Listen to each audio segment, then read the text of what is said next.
ए ऐका ना भावांनो, ते आपण जो महाराजांचा किल्ला महाराजांचा पुतळा बघितलेला मोठा, ज्याचं काम चालू होतं वगैरे ना, तो कोसळलाय. तर हां, काय हां. आहे, एवढी मोठी जर तुम्ही मूर्त उभारत आहात, म्हणजे कोणी ज्यांनी उभारले त्यांना प्रश्न आहे हा, की तुम्ही एवढी मूर्ती मोठी लेव्हलला उभारत आहात, तर तुम्ही त्या गोष्टीचा जोपासणं गरजेचं आहे, की तिकडे वारा येणार आहे का नाही? अरे, मला मी माहिती आहे. बोलतोय, की आपला मालवणला जो महाराजांचा मोठा हां, नाही का हां. मूर्ती आहे, महाराजांचा मला एका पोराने आता मेसेज केला, "श्रीमंत दादा सांग." मी तुला सांगणारच होतो. तर त्यात तो कोसळलाय. तर आता हे किती म्हणजे भावना किती दुखावल्या जातील या मुद्द्याला घेऊन.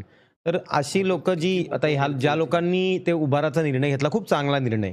पण ही एक जबाबदारीची कामी पण आहेत. म्हणजे आपण आपल्या घरी जेव्हा गणपती पण बसवतो, तेव्हा तर मी जेव्हा माझ्या आई-वडिलांना प्रश्न विचारला, की "आपण 1.5 दिवसाचा का बसवतो? 5 दिवसाचा का नाही? माझी इच्छा आहे." आता मी तर लहान होतो तेव्हा, मला तर कल्पना नव्हती, की त्याच्यामागे काय-काय करायला लागतं. पण खूप जास्त गोष्टी जपायला लागतात. व्यवस्थित पूजा करण्यापासून बऱ्याच गोष्टी जे मला आजही येत नाही. पण त्याकरता 1.5 दिवसाचा गणपती. का? तर व्यवस्थित सगळं रीतसर व्हावं. तसंच हे आहे, की महाराजांची एवढी मोठी मूर्ती तुम्ही उभारले, तर मग ती पूर्ण होईपर्यंत आणि तिचं कायम संरक्षण करण्याची जबाबदारी पण त्यांचीच आहे ना, ज्यांनी तो निर्णय घेतलाय. असं पडणं म्हणजे किती चुकीचं आहे आणि वाईट वाटतं, माहिती आहे का? यायच्या गावात आणि ते पण लगेच आणि मी मी जेव्हा बघितलेली मूर्ती तेव्हा मी प्रश्न विचारलेला प्रदीप भाऊनच प्रश्न विचारला, की "असं असं का बांधकाम आहे?" तर ते बोलतात, "अरे, हे अजून पूर्ण नाही झालं, अजून वेळ आहे, बराच वेळ आहे." मग ॲटलीस्ट त्याला सपोर्ट म्हणून काहीतरी बांधून ठेवलं असतं, की पूर्ण होत नाही तोपर्यंत. म्हणजे तुमच्या भावना पण ऑब्व्हियसली दुखावल्या गेल्या असतील ज्यांनी हे बांधकाम केलंय. पण हे चुकीचं आहे. असं नाही व्हायला पाहिजे रे. असं नाही व्हायला पाहिजे. या गोष्टीची काळजी घेतली गेली पाहिजे. आणि मेन काय माहिती आहे का, अशा गोष्टीत तर जर कॉन्ट्रॅक्ट असेल, की चल हे मूर्तीचं कॉन्ट्रॅक्ट आहे आपलं 20-25 लाखाचं म्हणा किंवा 50 लाखाचं म्हणा. तर ते पूर्ण पैसे तिथे युटिलाइज झालेच पाहिजेत. असं नाही झालं पाहिजे, की त्याच्यातलं थोडंफार आपण आपल्यासाठी वापरलं आणि मग पैसे हे केले तर. या गोष्टीची काळजी घेणं गरजेचं आहे. चुकीचं आहे ते. मला बरेच मेसेज आलेत, पण मी काय जास्त मी जे रिस्पॉन्स नाही देते जास्त कारण काय चाललंय माहिती आहे का, गेल्या 1-1.5 महिन्यात जे आसपास घडतंय ना, म्हणजे मेंदू थोडा वायाच गेलाय माझा पूर्ण. काय माणूस बोलून जाईल ना पटकन, काय कळत नाही मला. त्यामुळे मग असं वाटतं थोडंसं शांतच बसावं. आता त्या दिवशी पण तो एक जो मॅटर झाला, की तो बंड्या त्यांना त्या भाऊंना जय श्रीराम बोलले, तर भाऊ काय जय श्रीराम रिप्लाय दिला, तर थोडासा खवळला मुफासा. हे सगळं कसं असतं, की बॅक चालू असतं, की समोर जे घडतंय ते चुकीचं आहे. असं नाही व्हायला पाहिजे यार, लक्ष द्या आणि मिळून मिसळून राहा. बाकी काय बोलू अजून? पण सिधी आता हे वाढत जाणार. म्हणजे हे काय आता काय थांबणार नाहीये. हे अशा गोष्टी होत जाणार. काय बोलायचं यार? एक व्हिडिओ मी कारण बघितला आता मी प्रत्येकाची मेंटॅलिटी आता वेगळी झाली आहे.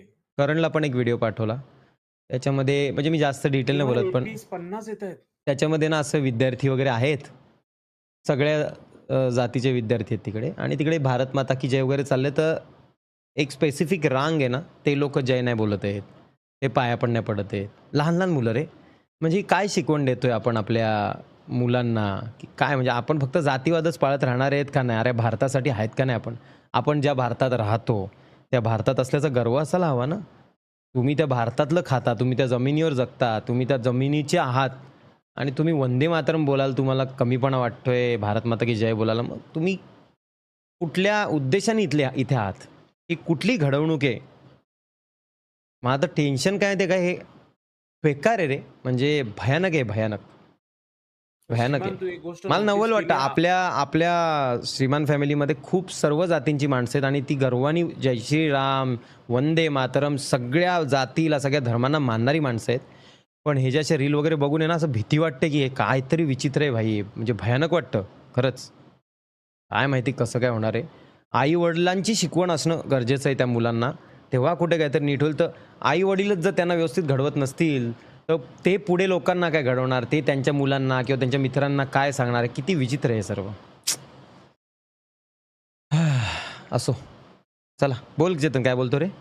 मी म्हटलं आपण आजपर्यंत म्हणजे एवढ्या ठिकाणी गेलो किंवा कुठेही गेलो असेल, फिरलो असेल, त्यात आपण कुठलाही व्यक्ती आला तर आपण त्याच्याशी नॉर्मल आणि खूप प्रेमानेच बोललो. म्हणजे आपण कधी जात-पात बघत पण नाही आणि आपण जात-पात आणत पण नाही. या आधीपासून ते आत्तापर्यंत मला असं वाटतंय.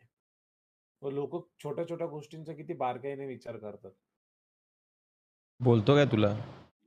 छोट्या-छोट्या गोष्टीच आहेत रे. मला तर जातीवाद करणारीच लोकं नाही आवडत. अरे मला तर नवल वाटतं. मी लहानाचा मोठा मी स्वतःला खूप लकी समजतो, की माझ्या आई-बाबांनी मला चांगली शिकवण दिली, की जाती-भीती काय ना मला बरीच लोकं बोलायची, "अरे तू ह्या जातीच्या मुलाबरोबर का फिरतोय? तू असं काय करतोय? अरे त्याच्याबरोबर नको फिरू तुझी इज्जत निघेल." हां ना. मी विचार करत बसू माझी आणि काय इज्जत गाईज निघेल? अरे माणूस आहे तो, जातीचा काय विषय, इज्जत काय निघायचा संबंध? मी फिरायचो सर्वांबरोबर.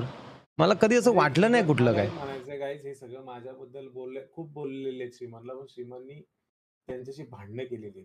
कारण की तो एवढंच बोलायचा, की आम्ही जात वगैरे नाही काढत. म्हणजे तुम्ही सांगणारे कोण?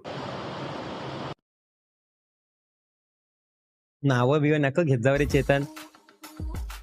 मी कोणाची नावं नाही पण घेतली. विचित्र आहे, तू स्वतःचं नाव कशाला घेतोय? असा विषय आहे, की अच्छा, अच्छा, अच्छा. जातीवाद नसतो भावांनो. प्रेम असतं प्रेम. प्रेम खूप महत्वाचं आहे. आज मी तुम्हाला सांगतो, की म्हणजे चेतन माझ्यात किती भांडणं असू दे, तो माझ्यासोबत नसू दे, आमचं पटत पण नसू दे, चला काही असू दे. पण कधी कोणावर संकट आलं ना, तर काय आम्ही विचार करू का जातीचा, की "अरे हा या जातीचा आहे, नको जायला बाबा." अरे काय आहे बाई, पहिलं एकमेकांसाठी धावकी नाही. मी बघितलंय जेव्हा माझ्यावर वेळ आली, तेव्हा कोण मदतीला येतं, कोण नाही, हे सगळं बघितलंय मी. जेव्हा मी जॉब करायचो त्याच्या आधीची गोष्ट सांगतोय. मी सगळ्या माणसांना ओळखून आहे व्यवस्थित.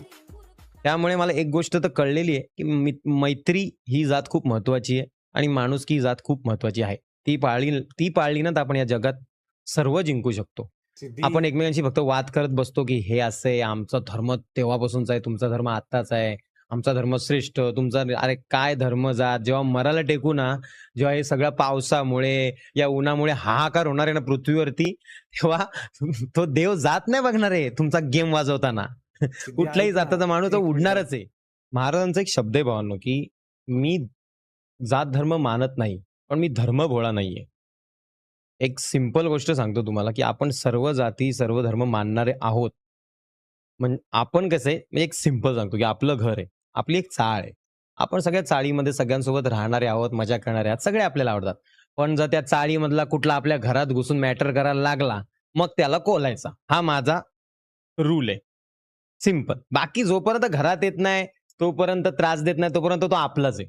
आणि आपण त्याच्या घरात कधी जाणार नाही त्रास द्यायला. आपण सगळे मिळून मिसळून राहणारे सिंपल माणसं. आहे की नाही चेतन? 100%. चला भावांनो आता जातीवाद वगैरे सगळं संपवा. आता चिल व्हा, चला शांत व्हा. आणि मला तर असं वाटतंय मला तोंडच शिवून घ्यायला पाहिजे. टॉपिक्सवरनं या. एवढ्या गोष्टी घडतायत ना आसपास माणूस कंट्रोल तरी कसा ठेवेल? वर्कआउट केलं नाही वर्कआउट पीसीचे सेटअप चालवून जिंदगी चालली भाऊ.